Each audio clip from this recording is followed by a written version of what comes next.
नमस्कार दोस्तों, omniscient channel में आपका स्वागत है। और आज आप इस वीडियो में ओमनीसेंट इंग्लिश के तहत जी हाँ दोस्तों 1206वें दिन की क्लास को देख रहे हैं और मैं बात कर रहा हूँ कैसे आप बहुत ही आसान तरह से अंग्रेजी को पढ़ना सीख सकते हैं। अगर आप अंग्रेजी नहीं पढ़ पाते और अंग्रेजी पढ़ना चाहते हैं बहुत ही सरल तरीके से कि भाई कोई तो बताए जिससे कि इंग्लिश पढ़ना आपको आ जाए, तो मैं बताऊँगा। और अगर आप हमारी बातों को पूरी तरह से पालन करते हैं अक्षरशः, तो आपको बहुत ही जल्दी यानी कि महज 10 दिन भी नहीं लगेंगे इंग्लिश को पढ़ना सीखने में। तो चलिए शुरू करते हैं आज का वीडियो। तो देखिए सबसे पहले दोस्तों बेसिक बात जो अगर आप नए हैं तो आप ही के लिए है, बाकी लोग वीडियो को आगे बढ़ा सकते हैं। तो देखिए अल्फ़ाबेट में 26 लेटर होते हैं। एक्चुअली अल्फ़ाबेट कहा कैसे जाता है तो ABCD तक को ही अल्फ़ाबेट कहा जाता है और लोग आज भी इसे ABCD कहते हैं। तो आप बदल दीजिए बोलने का तरीका, अल्फ़ाबेट बोलना सीखिए। ये अल्फ़ाबेट के अंदर 26 लेटर्स होते हैं। याद रखिए लेटर्स कितने होते हैं 26। अब इन सभी को जो है यानी अल्फ़ाबेट को जो है दो हिस्सों में बांट सकते हैं। एक पहला वॉवेल जिसकी संख्या 5 होती है, यानी इसमें वॉवेल में 5 लेटर्स होते हैं, जबकि कॉन्सोनेंट में जो है 21 लेटर होते हैं। तो ये अब सबसे इम्पोर्टेंट क्या है कि ये समझ लेना कि आखिर कैसे हम लोग ईजी रूप से इसे पढ़ सकते हैं, उच्चारण कर सकते हैं। तो उच्चारण करना ही हमारा मेन उद्देश्य है। और इंग्लिश में जैसे ये सिंगल लेटर्स है उसको तो अलग वर्ड में वैसे ही उच्चारण करते हैं। मान लीजिए कि लिख रहे हैं BOOK बुक, तो बुक में पढ़ते हैं BOOK BOOK बुक पढ़ते हैं, लेकिन वर्ड मीनिंग क्या पढ़ते हैं, सीधा पढ़ते हैं बुक। तो ये अलग है बोला जा रहा है, ये अलग बोला जा रहा है, लेकिन हम लोग को ऐसे बोलना सीखना है बुक, ना कि BOOK, क्योंकि ये सब बच्चे भी बोल सकते हैं, कोई भी बोल सकता है। अब चलिए कॉन्सोनेंट के देखिए, कॉन्सोनेंट को सभी लोग खासकर जो है हिंदी माध्यम से लोग हैं, ग्रामीण क्षेत्र में है या जो कम जिन्होंने इंग्लिश पे ध्यान नहीं दिया उनको मैं बताऊं कि जो वर्णमाला हमारा होता है क से लेकर ज्ञ तक, ठीक है, और अ से लेकर अ तक, इन सबको लोग याद रखते हैं। और वर्णमाला में हमारा देखिए ये क से ज्ञ तक वाले सारे लेटर्स जो है ना, ये क से ज्ञ तक वाले लेटर्स जो है कॉन्सोनेंट में आ जाते हैं, क्योंकि ये 36 है, ठीक है। ये कितना है 36 है और ये है 26, 10 का अंतर है, ये है 26 है। 10 का अंतर होते हुए भी आप सब का सब जो है आप मिल जाता देखने को। और ये अलग चीज़ होता है कॉन्सोनेंट स्वर, जो वॉवेल में ये वैवल से मिलता जुलता है ये, तो कहीं ना कहीं सामंजस्य बैठाने की कोशिश किया गया है। तो चलिए अब देखिए कॉन्सोनेंट यानी ये जो है 21 लेटर होते हैं एक कॉन्सोनेंट में, और 21 लेटर को जो है 41 अलग अलग तरह से पढ़ते हैं, कम से कम तो मैंने बताया ही है। और इन सबको आपको बारी बारी से याद करना है। याद कर लेते हैं तो कभी कोई दिक्कत नहीं होगी। जैसे देखिए एक्स को एक्स बोलते हैं, EX को भी एक्स बोलते हैं, या EX को एक्स भी बोलते हैं। जैसे एग्जाम्पल के रूप में देखिए एग्जाम्पल बोलते हैं, एग्जाम्पल में EX को एक्स बोला है, एग्जाम्पल। अब जैसे देखिए यहाँ लेते हैं एक्सक्यूज में EX को एक्स बोला गया। CE और CI से स उच्चारण होता है। CA CK QUE को जो है क ही बोलते हैं। T को ट तो बोलते हैं, च बोलते हैं। जैसे TION को सन बोलते हैं, TIL को CL बोलते हैं, TURE को चर बोलते हैं, और देखिए TUAL को चुअल बोलते हैं। जैसे सन से एक्शन नेशन, सीएल से एसेंशियल, चर से जैसे नेचर फर्नीचर, चुअल से फैक्चुअल, ये सारे वर्ड्स होते हैं। तो आपको अच्छे से याद कर लेना चाहिए। इसे अगर याद कर लेते हैं तभी आप आगे बढ़ेंगे। अब चलिए बिना याद किए नहीं पढ़िए। वॉवेल भी हमेशा आपके दिमाग में रहना चाहिए। कोई भी जब इंग्लिश पढ़ता है तो उसके दिमाग में ऑलरेडी रहता है, चाहे वो देख कर सीखे या बोल कर। जैसे मान लीजिए ये वॉवेल है तो लिखा हुआ है, आप लोग देख कर बोलते कि वॉवेल लिखा हुआ है। तो अब क्या है कि ये है वॉवेल की संख्या है 5 और उच्चारण करने की संख्या है, उच्चारण कितने तरह से 5 वॉवेल को करते हैं तो 27 तरह से। जैसे ए को आ बोलते हैं मिडल में, मॉल में ए को आ बोलते हैं, मेड में ए को ए, और मैन में ए को ए बोलते हैं। उसी तरह ई को मार्बल में ई को आ बोलते हैं। देखिए ये ई है उसको आ बोल रहे हैं। यहाँ पेन में ई जो है उसको ए बोल रहे हैं, यहाँ जो पीस में ई है उसको बड़ी ई बोल रहे हैं, क्योंकि ई और ए को संयुक्त रूप से ई बोला जाता है, ठीक है। सर्कल में आई जो है, यहाँ देखिए आई दिख रहा है, तो उसको अ बोलते हैं। सर्कल सी आई स, वैसे भी मैंने सी आई स बताया है, इसी ई से भी स बताया है। तीन में छोटी ई को आई और तीन में बड़ी ई को, हमें तीन में आई को जो है बड़ी के रूप में बताया गया है। अब टायर देखिए, टायर में आई को आई, टायर टायर। उसके बाद ओ का उच्चारण जो है, जैसे एस ओ एम ई सब में ओ का उच्चारण आ के रूप में हो रहा है। अबाउट में ओ का उच्चारण आ के रूप में हो रहा है। ट्रू में ओ का उच्चारण ऊ के रूप में, और टोन में ओ का उच्चारण ओ के रूप में हो रहा है। फिर ब्यूटी, बट में यू को अ बोलते हैं, बट। पुट में यू को ऊ बोलते हैं, और म्यूट में यू को यू बोलते हैं। फिर डबल ओ की बात करते हैं। फ्लड में डबल ओ का उच्चारण जो है आ के रूप में हो रहा है, फ्लड। और रूम में डबल ओ का उच्चारण ऊ के रूप में, और फ्लोर में डबल ओ का उच्चारण जो है ओ के रूप में होता है। अब देखें दोस्तों, टी आई इनको सन बोलते हैं, तभी तो नेशन पढ़ते हैं। तो सभी को आपको याद कर लेना है सिंगल सिंगल। देखिए नए हैं उनके लिए ये सब, पुराने लोगों के लिए ये सब याद अभी तक हो चुका होगा। अगर आप पढ़ना सीखना चाहते हैं इंग्लिश बोलने में कि कैसे इंग्लिश पढ़ा जाता है, तो इन सबको स्क्रीनशॉट लीजिए और याद सिर्फ ये वाला लाइन करना है, इधर से ये और इधर से ये वाला लाइन, बाकी बगल में एग्जाम्पल दिया गया ताकि उसको अच्छे से पढ़ सकें। तो जब ये 64 पार्ट्स ऑफ वर्ड याद हो जाए तो आपको क्या करना है कि आपको टेक्स्ट को उठाना है, कोई कोई वर्ड उठाना है और उसमें इन सारे पार्ट्स ऑफ वर्ड को खोजने का कोशिश करेंगे, खोजने का प्रयास करेंगे। और ये देखेंगे क्या आप इनमें से जो वर्ड्स है उन, ये कोई वर्ड मान लीजिए वर्ड है, ठीक है, तो इस वर्ड में क्या क्या पार्ट मिलेगा। तो देखिए डिश तो एक मिलता है, यहीं आपको दिख रहा है। कम भी एक पार्ट ही है, फो भी एक पार्ट ही है। तो ये सब मिल गया ना, तो समझ में आया। जैसे प्रोक्योरमेंट में पी आर ओ, प्रो भी पार्ट है, क्योर भी पार्ट है और मेंट भी पार्ट है। तीनों पार्ट से एक वर्ड बन गया है। तो आपको बारी बारी से हर एक वर्ड पे फोकस करना होगा, सीखना होगा कि कोई वर्ड जब नहीं आपको पढ़ने आ रहा है तो कौन सा पार्ट यहाँ आया। अदरवाइज आप मतलब कि कॉन्सोनेंट और वॉवेल्स का भी यूज़ कर सकते हैं। उसके बाद भी अगर हमारे वीडियो को नहीं मतलब कि और भी देखना चाहते हैं, समझ में नहीं आ रहा, तो और वीडियो को देखने के लिए आपको बस कुछ नहीं करना है दोस्तों, ओमनीसेंट इंग्लिश यूट्यूब में या गूगल पे टाइप कीजिए, सारे लिंक मिल जाएंगे वीडियो के। इस वीडियो के नीचे भी आपको वीडियो को मतलब कि बहुत सारे वीडियो के लिंक मिलेंगे 1 to 26। अब देखिए चाहे रीडिंग या राइटिंग या फिर स्पोकन, सब कुछ के लिए मतलब वीडियो देखना ही होगा, मेहनत आप ही करना है, चाहे पढ़ना हो, लिखना हो या बोलना हो। और मैं सब कुछ सब जितने भी सारे चीज़ हैं सरल तरीके बताने का प्रयास करता हूँ। ग्रामर्स को मैंने कभी भी नहीं बताया है, क्योंकि ग्रामर के रूल रेगुलेशन को सेंटेंस स्ट्रक्चर पर सेट करके लिखकर जो है ग्रामर आप सीख सकते हैं, क्योंकि सेंटेंस स्ट्रक्चर वैसे ही आएंगे, बारी बारी से लिखना होगा। तो एक कॉपी बना लीजिए ना, एक कॉपी बना लीजिए और उसके बाद आप देखिए कि आपको कितना फायदा हो रहा है। रिवीजन भी आप तो अपने कॉपी से ही करेंगे, वीडियो को बार बार देखने की आवश्यकता नहीं है। तो अंग्रेजी पढ़ना हो, लिखना सीखना हो तो हमारे साथ लगातार बने रहें। तो चलिए अब जो है दोस्तों, जिनको नहीं पढ़ने आ रहा है, जो रोज़ इसी चीज़ के लिए लोग रेडी रहते हैं भाई कब आएगा, तो अगर आप बढ़ चुके हैं यहाँ तक तो चलिए अच्छी बात है। ऑर्गेनिग्राम, ऑर्गेनिग्राम वर्ड है, ऑर्गेनिग्राम। नेक्स्ट वर्ड देखिए ऑर्गेनाइजर। नेक्स्ट देखिए ऑर्गेनाइजिंग या जर हो गया।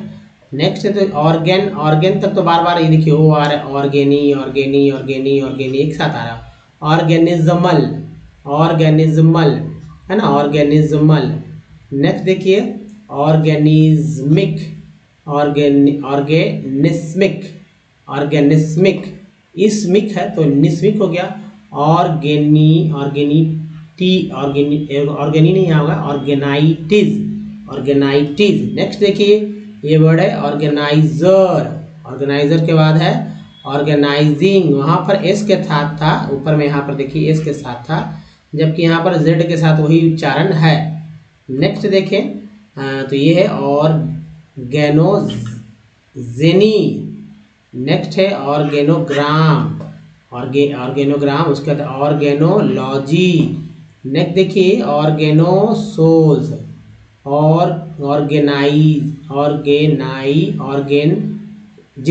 ऑर्गेनजिन्स। नेक्स्ट है ओरिकल्चर्स। नेक्स्ट है ओरिचलकम। नेक्स्ट देखिए ओरिएंटेलिया। नेक्स्ट देखिए ओरिएंटली, नेक्स्ट देखिए ओरिएंटेटेड, ओरिएंटेटेड, नेक्स्ट है ओरिएंटेड्स, नेक्स्ट है ओरिएंटेटर, है ना, ओरिएंटेटर। उसके बाद है ओरिएंटियर, नेक्स्ट है ओरिफ्लैम्स, ओरिफ्लैम्स। दूसरे स्लाइड पे चलते हैं और वहाँ देखते हैं कि कौन कौन सा वर्ड है जो कि बहुत यूजफुल। देखिए रोज कम से कम इतने सारे वर्ड्स तो अगर आप पढ़ते हैं तो बहुत अच्छी बात है। ओरिजेनिस्ट, ओरिजेनिस्ट के बाद है originally, originally, originated, originated. Next है ओरिजिनेट्स, नेक्स्ट देखिए ये वर्ड है ओरिजिनेटर, टर है। नेक्स्ट देखिए ओरिमल्सन्स, ओरिमल्सन्स। नेक्स्ट है दोस्तों ओरिनज, ओरिजिनली, ओरिजिनल, है ना, ओरिनजली, ओरिनजली। और देखिए ओरिनजल ऑयली की न ज ऑयली लग गया लास्ट में तो डबल लग भी कर सकते हैं। ऑरिस्मोलॉजी, ऑरिस्मोलॉजी। नेक्स्ट देखिए ऑर्क होमेनास, नेक्स्ट देखिए ये है जो ऑर्नामेंटल। एक और देखिए वर्ड ऑर्नामेंटेड। तो वर्ड कितना अच्छा अच्छा वर्ड आपको मिल जा रहा है यहाँ पर। फिर देखिए ऑर्नामेंटर। नेक्स्ट है ऑर्नेटे, देखिए ऑर्नेट, नेटनेस, ऑर्नेटनेस, ऑनेरीनेस, ऑनेरीनेस, ऑर्निथिनेस। नेक्स्ट है ऑर्निथोपॉड। नेक्स्ट देखिए ऑर्निथोसेस। एक और देखिए ऑर्निथोसिस। लास्ट देखिए नेक्स्ट ओरोजेनेसिस। नेक्स्ट है ओरोजेनेसिस। नेक्स्ट देखिए ओरोजेनेटिक, ओरोजेनेटिक। और ये रहा ओरोग्राफर्स, ओरोग्राफर्स। एक और स्लाइड पे चलते हैं और ये देखिए ओरोग्राफिक, है ना, ओरोलॉजिकल, ओरोलॉजिकल तो और बार बार आएगा। ओरोलॉजिस्ट ये एक अलग वर्ड है, और अलग वर्ड हो गया। ओरोपेंडोला। नेक्स्ट है ओरोफैरिंक्स, फैरिंक्स, है ना, ओरोस्लैव्जे, ओरोटंडिटी, है ना। नेक्स्ट है ऑर्फेनेजेस, ऑर्फेनेजेस। नेक्स्ट है ऑर्फेनहुड, ऑर्फेनहुड के बाद है ऑर्फेनिज्म, ऑर्फेनिज्म। और ये है ऑर्फेरियंस, ऑर्फेरियंस। नेक्स्ट देखिए ऑर्फियरियन, ऑर्फिकली। नेक्स्ट है ऑर्पिंगटन्स। और ये है ऑरिस, ऑरिस देखिए ऑरी, ऑरिल, auris, auris roots, auris root. और टैनिक देखिए ऑर्टेनिक्स। नेक्स्ट है ऑर्थोबोरिक, ऑर्थोकेन, ऑर्थोक्लेज, ऑर्थोडॉक्सेस, ऑर्थोडॉक्सेस, ऑर्थोडॉक्सली, है ना। नेक्स्ट है ऑर्थोड्रोम, ऑर्थोड्रोम। तो ये है वर्ड दोस्तों जिससे कि आप अच्छे से बोलना सीख सकते हैं। रोज बोलिए, लगातार बोलिए और बोलते रहिए।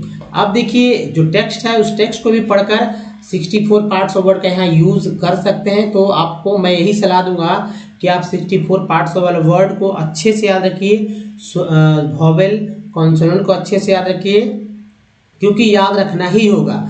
और खासकर इसमें 64 पार्ट्स ऑफ वर्ड अगर याद कर लेते तो अमेजिंग लगेगा। अगर आपको कुछ नहीं आता है तो लगेगा कि आप इतना जल्दी कैसे सीख सकते हैं। आपको खुद अपने आप पर विश्वास नहीं होगा कि कैसे होता है। जैसे मान लीजिए कि आप यहाँ पर एक वर्ड, लंबा वर्ड लिखा हुआ, मुझे नहीं पढ़ने आता, तो अगर आप याद करते हैं तो आपको ये पता चलेगा CON, कन आपको याद करने की लिस्ट में मिल जाएगा। और TN को सन भी यहाँ मतलब याद करने को मिल जाएगा। तो बचता है दोस्तों STRUC ही। तो S को स, T को ट, R को र, U को अ या यू, जो भी जितने भी 4 तरह से उच्चारण होते हैं, C को कश भी बोलते हैं। तो कंस्ट्रक्शंस बोल सकते हैं, सीख सकते हैं कि आखिर वर्ड तो होते ही होते हैं ना, चाहे आप ऑर्गेनाइज्ड में देखिए या सेक्टर में देखिए, तो कम में देखिए बार बार, ये देखिए बार बार रिपीट होने वाले वर्ड्स हैं जो कि आते रहेंगे, लगातार आते रहेंगे हर एक तरह के, मतलब अलग अलग तरह में, अलग अलग जगह में, अलग अलग। तो दोस्तों देखिए दीज, इसको जब बोलते हैं these farmers need to be supported. Ted को याद रखिए, टेड दोस्तों सपोर्टेड। अब देखिए थ्रू, इसको ऐसे याद रखिए, थ्रू टेंशन नहीं लेना है। हालांकि UAGH को फा बोलते हैं, लेकिन यहाँ पर पूरा वर्ड ही याद करिए, थ्रू, समझिए पार्ट वर्ड है। एडिक्वेट बोलते हैं, adequate facility for timely, time, ये देखिए ली है, timely delivery of seeds, agriculture, तो चर को याद रखिए।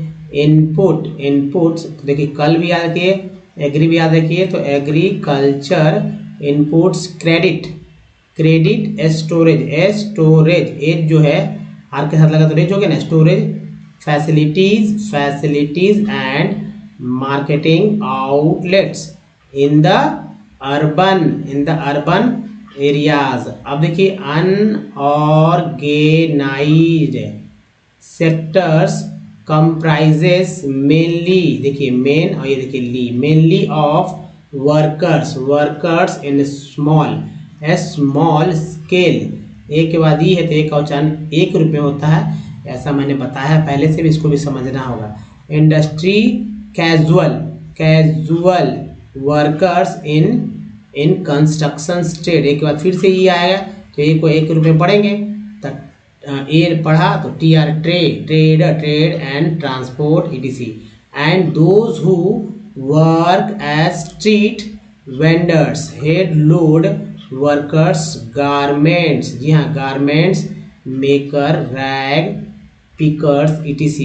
अब देखिए small scale industry also needs govern, VR को वर्ड बोलते हैं, government support for procuring raw material. देखिए ए को ई बोलते हैं तो ईएल हो गया, IEL को ईएल बोलते हैं तो रियल हो गया, and marketing of output the casual workers in both rural. एक समय में बच्चे लोग भी या बड़े बड़े लोग भी रूरल नहीं पढ़ पाते, रूलर बोल देंगे, रूलर, तो रूरल भी नहीं बोल पाते हैं, तो रूरल पढ़ने में ऐसा होता है, ऐसा कि नहीं कि पढ़ नहीं पाते, बोल नहीं पाते, लेकिन पढ़ने में कंफ्यूजन हो जाता है। And urban areas need to be protected. We also find that majority of workers from scheduled castes. दोस्तों ये है बेस्ट तरीका पढ़ने का, अगर आप इसे फॉलो करते हैं तो 10 दिन के अंदर आपको पढ़ना आ जाएगा।